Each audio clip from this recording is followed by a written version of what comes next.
Welcome है दोबारा से रक्षित जी और अतुल जी आपका इस इनक्रेडिबल यू प्रोग्राम में। Thank you. तो यहाँ तक की जर्नी आपकी बहुत अच्छी रही है। तो आज हम जो बात करेंगे, जो आपने पिछले सेशन में अपना इनक्रेड आउटकम शेयर किया था, उसी के बारे में हम बात करेंगे। तो आप ध्यान रखिएगा कि आपको हो सकता है कि आपके जहन में कुछ वहां से लगता हो कि ये मेरी ब्लॉकेज है, ये मेरी रुकावट बन सकती है। एक तो आपको उसको जहन में लाना है क्या हो सकता है, और दूसरा ये कि उसको हम दूर भी कैसे करें। अगर ये ब्लॉकेज आ सकती है तो किस तरह हम इसको दूर करेंगे। और तीसरी चीज जो आपने इसमें ध्यान रखना है कि क्या कोई एनकोड है आपके जहन में जो आपको लगता है कि जो आपको लगेगा कि नहीं, इसको करने में आपको थोड़ा पीछे हटाएगा, और उसको क्या, उसके लिए हमें कौन सा ई कोड बनाना है। तो इन चीजों को आप जहन में रखिएगा। जो आपने इनक्रेड अपना आउटकम बनाया है उसको आप शेयर कीजिए, और जो ब्लॉकेज है हो सकती है वो शेयर कीजिए। तो एक एक करके आप, ताकि हम इसको अच्छे तरीके से जो आपका इनक्रेड आउटकम है उसको पा लें। जी, तो रक्षित जी आप शेयर कीजिए। Thank you coach. आपने वैसे भी आउटकम के बारे में और इंक्रेड आउटकम के बारे में बहुत अच्छी हमें गाइडलाइंस दी हैं, हमारे को क्लैरिटी आई है उससे। और जो मेरा आउटकम है, इंक्रेड आउटकम, वो है 1 साल के भीतर मुझे एक किताब लिखनी है। और इसमें जिस रुकावट को मैं महसूस कर रहा हूँ, क्योंकि पिछले कुछ समय से मैं ऐसा मान रहा हूँ कि अपने घर परिवार के अलावा जो मेरा प्रोफेशनल लाइफ है उसमें मेरी व्यस्तता कुछ ज्यादा ही बढ़ती जा रही है। और मैं जैसा आकलन करता था कि मुझे दिन का 1 या 2 घंटा किताब को लिखने के लिए निकालना चाहिए, वो मैं अभी नहीं निकाल पा रहा हूँ। तो टू बी वेरी ऑनेस्ट, मुझे मन में ये रुकावट लग रही है कि क्या मैं अपनी किताब को निर्धारित समय में, जब मैं समय नहीं दे पा रहा हूँ, कैसे मैं लिखूंगा। इसकी मुझे चिंता हो रही है, क्योंकि मेरे को समय अतिरिक्त नहीं मिल पा रहा है। ठीक, इसके लिए क्या कर सकते हैं हम इसको इसके लिए दूर फिर करने मैंने के लिए। कुछ योजनाएं बनाई है कि यदि मैं मान लीजिए दिन में टीवी देखता हूँ या सोशल मीडिया पे अपना समय व्यतीत करता हूँ, या कुछ ऐसा समय जो मेरा क्रिएटिव और प्रोडक्टिव टाइम नहीं है, तो मुझे उस पर गौर करके उस समय को बचाना है, और वो समय मुझे अपने बुक राइटिंग में यूटिलाइज करना है। तो ये मैंने एक रास्ता ढूंढा है जिसमें मैं वर्कआउट कर रहा हूँ। बढ़िया, यानी टाइम मैनेजमेंट आपको करना है इसके जी। लिए। जी। जी, तो आपका इसमें कुछ कोड जो आपके जहन में आ सकता है, आता है कि जी। करूं ना करूं, क्या हो सकता है। एक्चुअली जो मैंने अपनी दूसरी किताब के लिए टाइटल सोचा था, वो मेरे कार्य क्षेत्र का या मेरे उस एक्सपर्टीज का नहीं है, मेरे क्षेत्र का नहीं है। मैंने ऑडियंस या रीडर्स को ध्यान में रख के उस टॉपिक का चयन किया है।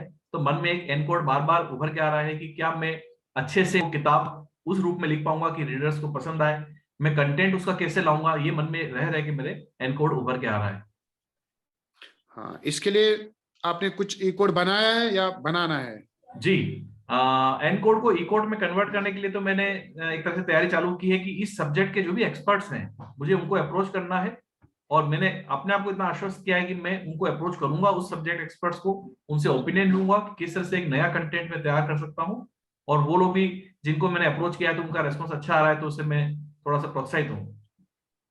चलिए, बढ़िया है। चलिए आप, हम अतुल जी से पहले शेयर करते हैं कि वो आप शेयर करेंगे, उसके बाद हम थोड़ी सा उसको और फाइनलाइज करते हैं। जी अतुल जी, आप बताइए कि अपना जो इनकम आउटकम है वो क्या है, और उसमें क्या ब्लॉकेज आ सकती है जो आपको अभी माइंड में है। Thank you my coach. जैसे हम जर्नी से लेकर आए हैं, अब आउटकम्स इनक्रेड लेके आए हैं।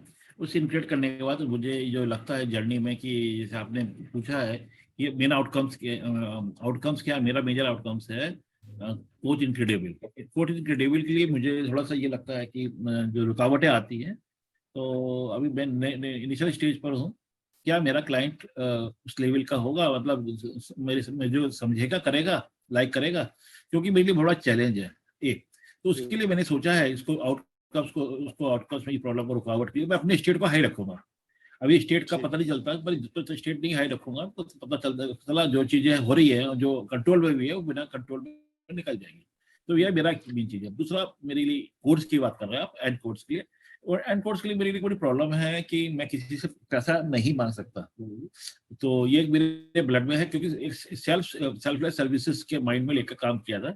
बट इसको देखते हुए ये जरूरी भी है है कि अपने क्लाइंट से एक रीजनेबल अमाउंट लेकर जर्नी की जाए, क्योंकि हम एक प्रोफेशनल वे में काम करने के लिए उतरे हुए, लाइफ कोच करने के लिए उतरे हैं। और ये आरफिन जो आपने बताया, आरफिन के टूल्स पर हम काम कर रहे हैं। आरफिन का मेजर मोटो है कि आप अपने दोनों काम करने, सर्विसेज देनी है और मनी भी कमाना है।